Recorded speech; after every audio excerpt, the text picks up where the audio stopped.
Hi everyone, welcome back to this channel. This quick video, I'm going to show you how to set up the connections between a RF sensor and your laptop or your PC, especially when this RF sensor doesn't have any interface that you can access to change the network setting.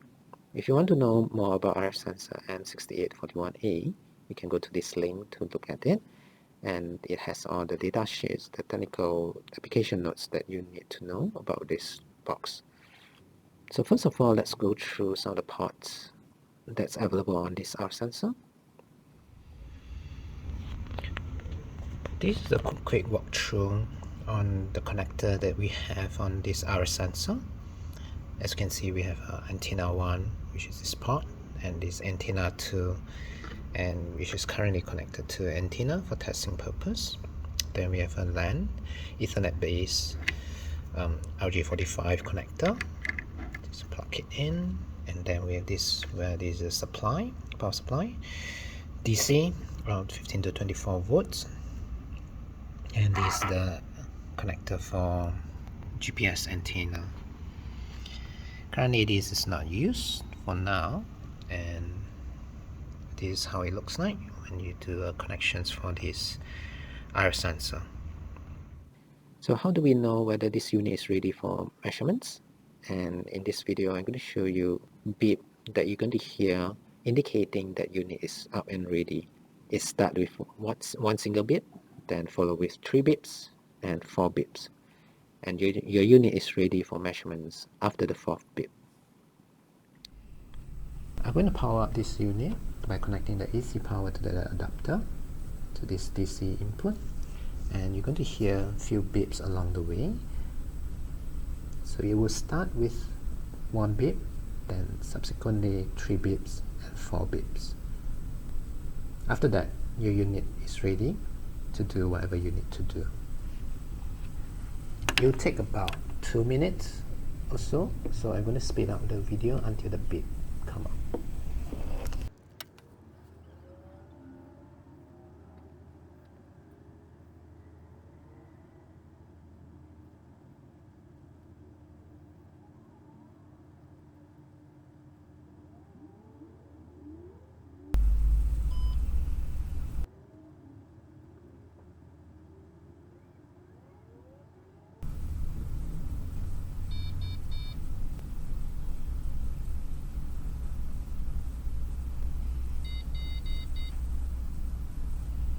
So there you hear it.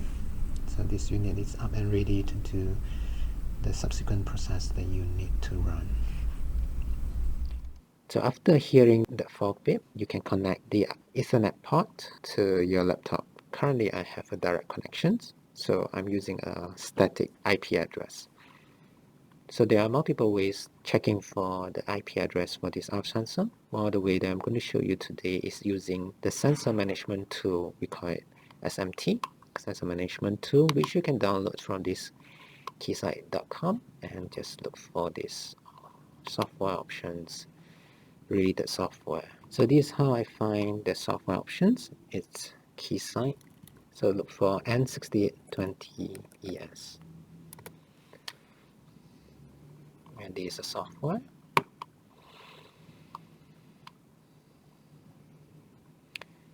So this is the main software for Surveyor 4D, but we do have another software that is called as Sensor Management Tool, which I mentioned just now. And how do we get there? It's the same. Keysight Sensor Management Tool.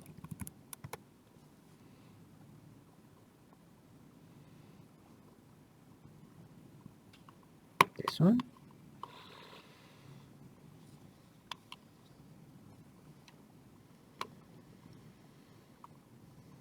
In this site, you can see that there are multiple packages.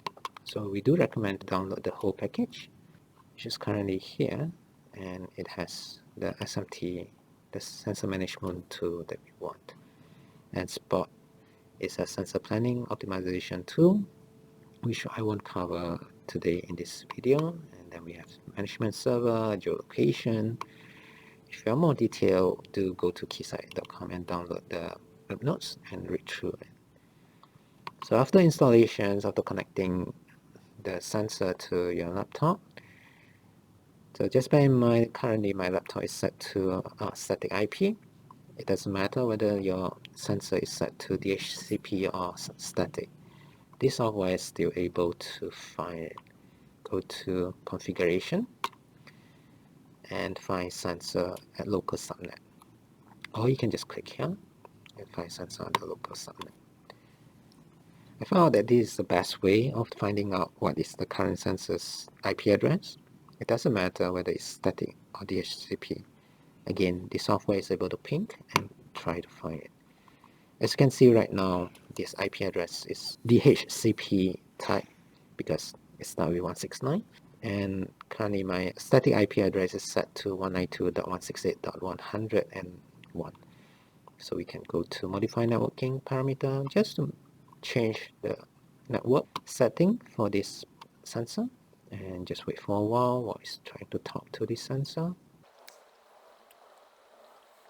As you can see here, currently the address type is DHCP. Let's go to static, and this way key in the IP address. So let's try 192.168.123. Once you're happy with that, just click apply change and click yes.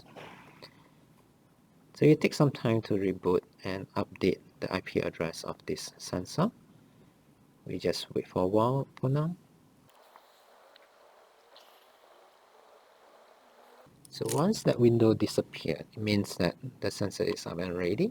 We can refresh the sensor list again.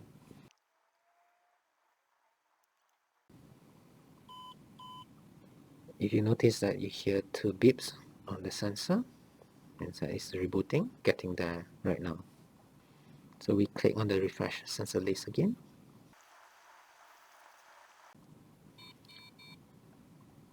There we go. You can hear another string of beep.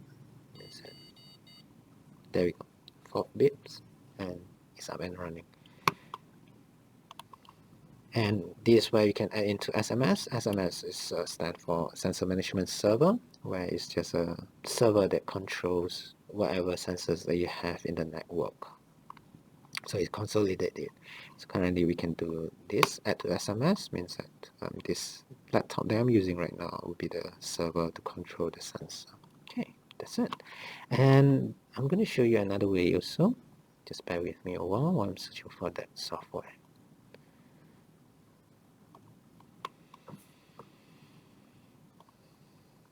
So if you have this software and license, everything is done properly, you can go to this N6841A IP software, and assume that you do not know the IP address, you can actually go to Spy Sensor. And again, similar to SMT, Sensor Management Tool, you look for the sensors that's connected to the current PC.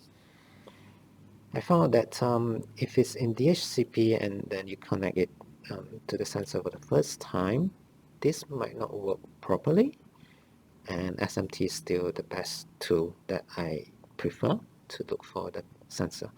And from here you can do the same thing. You can look for refresh the sensor list, you can identify sensor. So if you click that, you hear that the beep. So I do it again. This is how you identify a sensor. If you have a list of sensors, let's say 4 sensors connected to the same PC, this is where you need to put your ear towards each sensor when you click identify sensor, because there's no LED indication to show this is the sensors that is using this IP address. And this is where you can change the IP address, right? So I'm going to click finish and I'm going to run. I won't cover much on this sensor software because it's a paid training, and this is how it looks like. That's it for today. Thank you for watching.